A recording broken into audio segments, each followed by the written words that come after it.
Cycle चलाते चलाते रघु ने एक बार आसमान की ओर देखा। उसने देखा कि राख के रंग का आसमान बादलों से घिर रहा है। चारों ओर की हवा जैसे थम गई हो। उसे समझ में आ गया कि तूफान आने वाला है, लेकिन कुसुमपुर पहुंचना अभी भी बहुत दूर था। रघु ने पैडल पर जोर से दबाव डाला, लेकिन वो ज्यादा दूर तक जा नहीं पाया।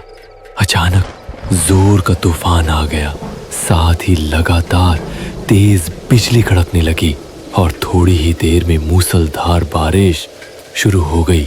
सामने का रास्ता बारिश की परत में छिप गया। रघु ने कोई और उपाय ना देखकर एक घने पेड़ के नीचे शरण ली, लेकिन फिर भी वह बारिश की मार से बच नहीं सका। हे भगवान, इस तूफान को रोको, मेरी रक्षा करो। शायद भगवान ने उसकी प्रार्थना सुन ली। थोड़ी ही देर में तूफान और बारिश थम गई, लेकिन सड़क की जो हालत थी उसमें अब साइकिल चलाकर आगे बढ़ना संभव नहीं था। मजबूरी में रघु साइकिल को घसीटते हुए आगे बढ़ने लगा, लेकिन थोड़ी दूर जाकर उसे समझ में आया कि वह रास्ता भटक गया है।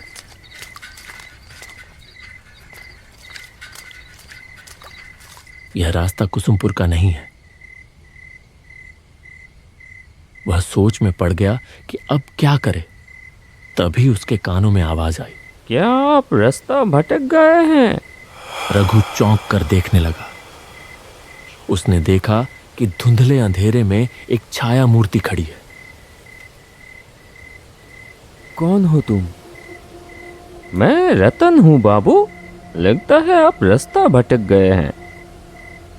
मेरा मतलब है मुझे कुसुमपुर जाना है, लेकिन नहीं जा पाएंगे। कुसुमपुर जाने वाला रास्ता बंद है। रास्ते में पेड़ गिर गया है। रघु मुसीबत में पड़ गया। वह पागलों की तरह सामने अंधेरे में डूबी सड़क की ओर देखने लगा। यहीं पास में मेरी चाय की दुकान है। चलिए, फिर से बारिश शुरू हो जाएगी। रघु ने आसमान की ओर देखा, फिर हल्के से सिर हिलाकर हामी भर दी। आइए, मेरे साथ आइए। रघु ने अपने दुविधा भरे मन के साथ उसका पीछा किया, और जैसे जैसे वह आगे बढ़ता गया उसे कुछ महसूस होने लगा। जिस वक्त से वह आदमी उसके पास आया है, तभी से रघु को भीगी हवा में किसी जले हुए चीज की गंध आ रही थी। क्या हुआ? जल्दी कीजिए। हाँ, आता हूँ। साइकिल लेकर वह तेजी से आगे बढ़ा। थोड़ी दूर जाते ही उसने एक गांव का पेड़ देखा। पास ही एक झोपड़ी नुमा घर था। वहां किसी हैरिकेन जैसी चीज की लौ जल रही थी। रतन ने फिर से आवाज दी, आइए बाबू, यही मेरी चाय की दुकान है। रघु ने साइकिल को गांव के पेड़ से टिका दिया और झोपड़ी के चौखट पर आकर खड़ा हो गया। उसने देखा कि एक तरफ एक चूल्हा है और उसके चारों ओर चाय बनाने का सामान रखा है। रघु हैरान हो गया यह सोचकर कि इतनी सुनसान जगह पर इस चाय की दुकान में आखिर चाय पीने कौन आता होगा। रतन एक मोड़ा ले आया। बैठिए बाबूजी, मैं चाय लाता हूँ। रघु अपनी गोद में रखे थैले को कसकर पकड़कर बैठ गया। बाहर फिर से तूफान शुरू हो रहा था। बिजली चमक रही थी और गड़गड़ाहट के साथ कड़क रही थी। ये लीजिए चाय, आप बहुत भीग गए हैं। ये पीजिए, अच्छा लगेगा। इतनी जल्दी चाय बनाकर ले भी आया। हैरानी की बात थी, हल्की हल्की बारिश शुरू हो गई।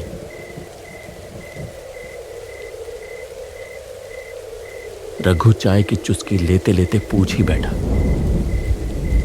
यहाँ चाय पीने कौन आता है? मतलब इतनी सुनसान जगह में पहले कुछ दूरी पर एक बस स्टैंड था, तब लोग आया करते थे। और अब आप जैसे कोई कोई आता है। उस आदमी की बातों में क्या था कौन जाने, लेकिन रघु का सीना एकदम से सिहर उठा। उसने कुछ असहजता के साथ चाय की एक चुस्की ली। आप चाय पीजिए। आज रात आप नहीं जा पाएंगे बाबूजी, रात को यहीं रुकना पड़ेगा। रघु ने देखा कि बारिश की बूंदें अब और भी तेज हो गई हैं। तूफान की रफ्तार भी काफी बढ़ गई है। बिजली लगातार गिर रही है। लेकिन एक चीज देखकर उसे बहुत हैरानी हुई। इतनी तेज आंधी के बावजूद हैरिकेन की लौ जरा भी नहीं हिल रही थी। न जाने क्यों रघु को लगने लगा कि उसके चारों ओर जो कुछ भी है वह सच नहीं है, जैसे कोई जाल है जो चुपचाप उसे अपने भीतर लपेट रहा हो। बैग में रखे हुए इतने सारे पैसे, उसका सीना एक बार फिर धक धक करने लगा। जब बारिश थमी तब तक रात काफी बीत चुकी थी। खाना पीना कुछ देर पहले ही निपट चुका था। रतन दहलीज पर रघु के लिए बिस्तर लगाते हुए बोला, कहाँ गई झूमर? बाबू को पान नहीं दिया? आइए बाबू, यहाँ लेट जाइए। डरने की कोई बात नहीं है, मैं और झूमर तो हैं ही। रघु ने हल्के से सिर तो हिलाया, लेकिन उसके सीने में एक बार फिर से टीस सी उठी, जैसे उसकी छाती के भीतर कोई धीरे धीरे उसे कुछ समझाने की कोशिश कर रहा हो। जैसे ही नूपुर की झंझनाहट कानों में पड़ी, वह हल्के से चौंक कर देखने लगा। झूमर धीमे कदमों से आगे बढ़ रही थी। उसकी आंखों में जैसे कोई खास इशारा था जो उसने रतन की ओर किया। रतन ने भी जरा सा गर्दन हिलाकर कुछ जताया। यह बात रघु की नजरों से छुपी नहीं रही। लीजिए बाबू, पान। पान? मेरा मतलब है खाइए खाइए। झूमर के हाथ के पान खा के आप जिंदगी भर नहीं भूल पाएंगे। रघु कांपते हाथों से पान उठाने ही वाला था कि एक तीखी सड़ी सी गंध उसकी नाक में आ लगी। कुछ वैसी ही गंध जैसी कच्चे खून की होती है। अचानक आई एक तेज हवा के झोंके से झूमर के सिर की ओढ़नी सरक गई, और जो दृश्य रघु ने देखा उसे देखकर उसका खून जैसे जम ही गया। झूमर के गले पर खून की एक लकीर थी। वहां से एक पतली धार बह रही थी। झूमर ने तेजी से अपनी ओढ़नी ठीक की और पलक झपकते ही गायब हो गई। रघु ने जैसे मशीन की तरह पान को मुंह में डाल लिया।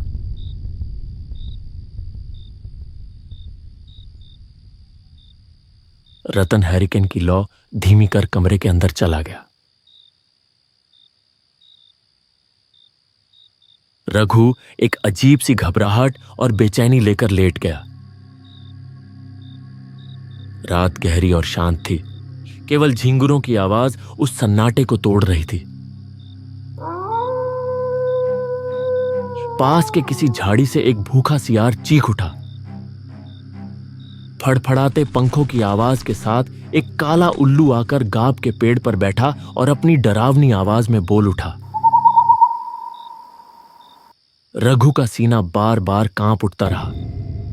भगवान देखना, ताकि रात ठीक से कटे। थकान की वजह से थोड़ी ही देर में रघु सो गया।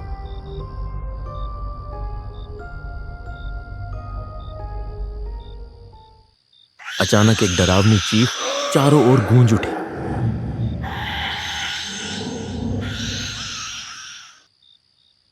रघु अचानक बिस्तर पर उछलकर बैठ गया।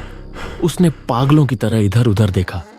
तभी उसके कानों में एक कराहती चरमराती सी आवाज पड़ी। वह आवाज जहां से आ रही थी, रघु ने उधर नजर घुमाई और जैसे ही देखा उसका शरीर डर से सिहर उठा। सिर्फ एक हाथ की दूरी पर कोई एक व्यक्ति गले में रस्सी डाले झूल रहा था।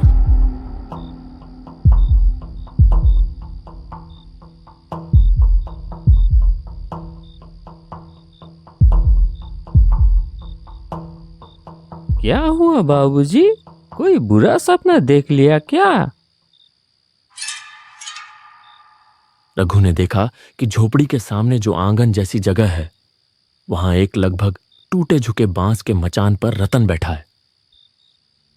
उसने एक बार फिर धीरे से गर्दन घुमाकर उस ओर देखा, जहां कुछ देर पहले कोई गले में रस्सी डालकर झूल रहा था। लेकिन यह क्या, वहां अब कुछ भी नहीं था। क्या ढूंढ रहे हैं बाबूजी? कुछ नहीं है, वो सब बुरा सपना है। तुम इतनी रात को बाहर क्यों हो? बहुत गर्मी है, इसलिए बाहर की हवा लेने आया हूँ। आप भी आइए ना। रघु समझ गया कि उसका शरीर पसीने से तरबतर हो चुका है, इसलिए वह बिस्तर छोड़कर मचान की ओर बढ़ गया। भीतर दबा एक अजीब सा असहज भाव लिए वह रतन के पास जाकर बैठ गया। तभी कहीं पास से एक निशाचर पक्षी तीखी आवाज में चिल्ला उठा। उस एक चीख ने पल भर के लिए फैली खामोशी को चकनाचूर कर दिया। इतनी गर्मी है, अब नींद आएगी ही नहीं। ऊपर से सपने में आप क्या कुछ देख रहे हैं। इससे अच्छा मैं आपको एक कहानी सुनाता हूँ। 3 साल पहले की बात है। ऐसा ही एक चाय और नाश्ते का दुकान था उसका। सब कुछ ठीक ही चल रहा था, लेकिन इंसान अकेले कब तक रह सकता है। इसलिए उसने शादी कर ली किसी दूसरी गांव की एक लड़की से। उस लड़की को एक नज़र देखते ही नज़र ठहर जाती थी। बहुत लोग कानों कानों में फुसफुसाते रहे, ये तो जैसे गोबर में कमल का फूल होगा तो उसके चाहने वाले भी होंगे। खैर, दुकान में भीड़ बढ़ने लगी और उसकी बीवी ने भी हाथ बटाना शुरू कर दिया। उसकी चाय की दुकान में शंकर रोज चाय पीने आने लगा। एक कप चाय पीता था, लेकिन 1.5-2 घंटे तक बैठा रहता। उसकी बीवी की तरफ उसका नजर है, ये समझ में आ रही थी उस आदमी को। लेकिन नई दुल्हन के बारे में ऐसा कुछ सोचने को उसका मन नहीं मान रहा था। इतनी सुंदर पत्नी के बारे में कोई आदमी कैसे सोच सकता है ये सब? वो आदमी भी नहीं सोच सका। ऐसे ही दिन कट रहे थे। एक दिन दोपहर के बाद वो बाजार जाने के लिए निकला। मैं चलता हूँ, आखिरी बस में लौटूंगा। शाम को दुकान खोलने की जरूरत नहीं है। अच्छा ठीक है, अच्छे से जाना। बाजार में खरीदारी करते करते वो समझ गया कि तूफान आने वाली है, इसलिए जल्दी सामान लेकर वो पहली वाली बस पकड़ ली।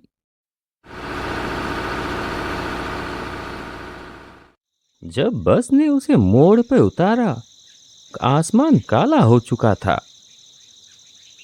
एक बार आसमान की तरफ देखा और तेजी से घर की तरफ चल दिया। लगता है बारिश होने वाली है। बीवी अकेली है, अकेले डर जाएगी।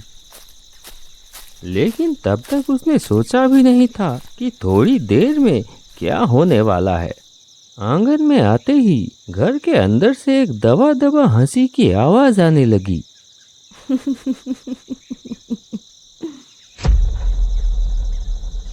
एक पल के लिए वो ठिठक गया। दरवाजे की तरफ ना जाकर वो खिड़की की तरफ बढ़ा। खिड़की से अंदर झांका। घर की मध्यम रोशनी में जो उसने देखा, उससे उसके शरीर में जैसे बिजली दौड़ गई। बिस्तर पर शंकर लेटा हुआ था और उसकी बीवी उसके सीने पर आधी लेटी हुई धीरे धीरे हंस रही है। हाथ से बैग गिर गया। बीवी के लिए लाया हुआ चूड़ियां भी जमीन पे गिर के टूट गई। कौन? शंकर दौड़ते हुए बाहर आ गया। उस आदमी को देखते ही वो हक्का बक्का रह गया। आप तो बोले थे आखिरी बास पे। बात खत्म भी नहीं हुई थी। एक तेज धार वाली चीज से एक झटके में वो अपनी पत्नी की गर्दन पर वार कर दिया। फव्वारे की तरह खून निकल आया। पत्नी अपनी गर्दन पकड़ लिया और जमीन पर गिर पड़ी और उसका शरीर बार बार झटका खाकर स्थिर हो गया। शंकर अब तक पत्थर की तरह खड़ा था। अब वो भी हाथ जोड़कर माफी मांगने की कोशिश करने लगा। वो आदमी धारदार चीज हाथ से फेंककर शंकर को बालों की मुट्ठी से पकड़ लिया और घसीटते हुए ले चला। शंकर पूरी ताकत से भागने की कोशिश करता रहा। गुस्से में शंकर को जमीन पर पटक दिया। फिर बांस की छत से लटक रही रस्सी को खींचकर शंकर की गर्दन में फांसी की तरह डाल दिया और दोनों हाथों से रस्सी के छोर को खींचने लगा। शंकर के मुंह से दम घुटने की आवाज निकलने लगी। उसकी आंखें बाहर की तरफ निकल पड़ी। तड़पते तड़पते उसका शरीर धीरे धीरे शांत हो गया। वो आदमी पागल की तरह अपनी पत्नी के खून से लथपथ शरीर को घूरता रहा। फिर गला फाड़कर चीख पड़ा,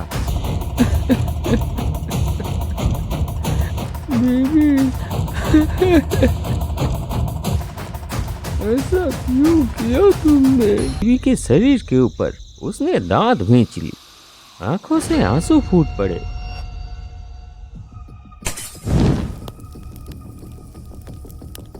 कड़कती आवाज के साथ बिजली गिरी। तेज आंधी ने आग को पूरे झोपड़े में फैला दिया। धधकती आग में वो आदमी भी जलने लगा, एक भयानक मृत्यु चीख के साथ। रघु जैसे किसी गहरे सम्मोहन में डूब गया था। जाइए। वह जल्दी जल्दी तैयार हो गया। फिर दरवाजे में हल्के से दस्तक दी। मैं चलता हूँ। सुन रहे हैं? तो फिर मैं चलता हूँ। नहीं, कोई उत्तर नहीं आया। एक पल के लिए रघु रुका और सोचा। फिर गाब के पेड़ से टिकाकर रखी हुई अपनी साइकिल उठाई। आते ही रघु को याद आया कि वह लापरवाही में पैसों का बैग वहीं भूल आया है।